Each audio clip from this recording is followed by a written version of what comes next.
भगवान परशुराम भारतीय पुराणों के एक बहुत ही दिलचस्प और जरूरी किरदार हैं। उन्हें भगवान विष्णु का अवतार माना जाता है जो बहुत ताकतवर हैं। परशुराम जी दूसरे अवतारों से काफी अलग और निराले हैं।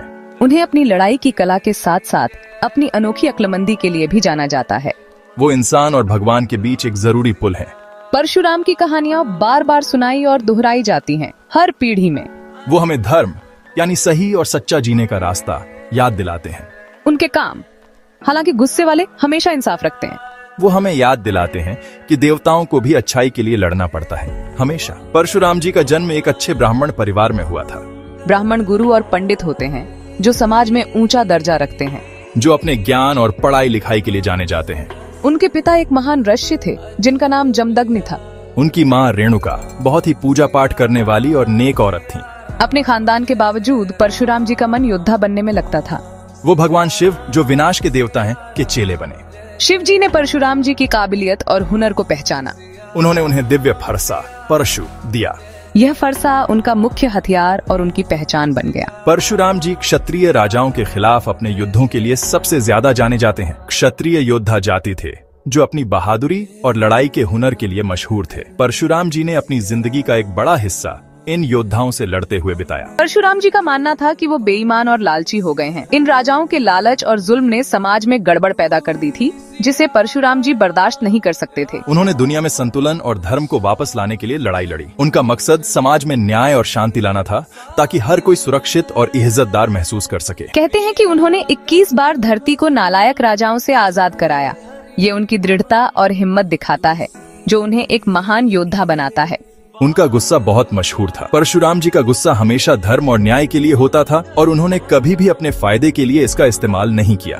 फिर भी यह हमेशा गलत के खिलाफ ही होता था। उन्होंने अपनी जिंदगी अन्याय के खिलाफ लड़ते हुए बिताई और उनके कामों ने समाज पर गहरा असर डाला।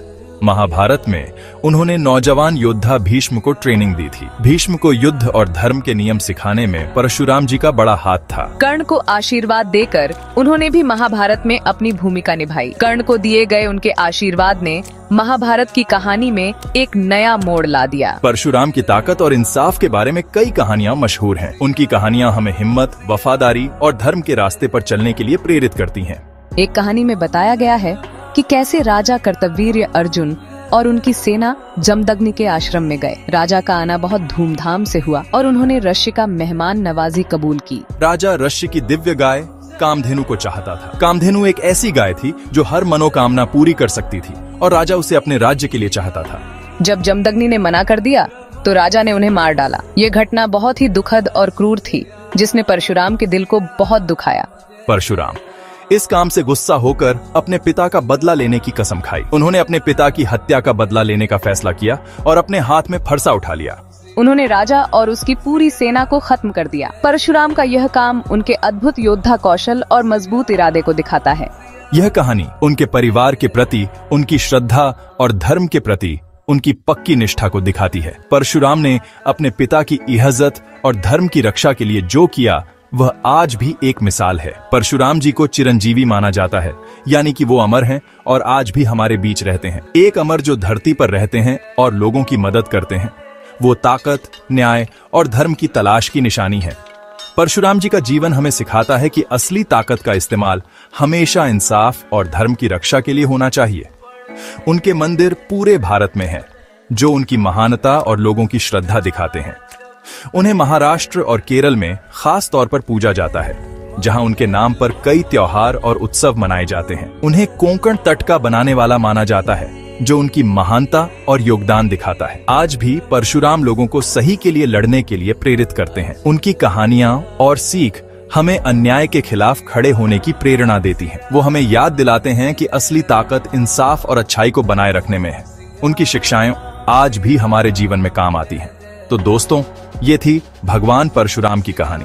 उनकी जीवन गाथा हमें सिखाती है कि कैसे हम अपने जीवन में धर्म और इंसाफ को बनाए रख सकते हैं। हमारे साथ जुड़ने के लिए शुक्रिया। आपका साथ हमारे लिए जरूरी है। मेरे भाई मोहित अमरानी को सपोर्ट करने के लिए हमारे चैनल को सब्सक्राइब करना मत भूलना। आपका सपोर्ट हमें और भी आगे बढ़ाता है। मिलते हैं अगली वीडियो में। तब तक के लिए जय श्री राम। आपका दिन अच्छा हो।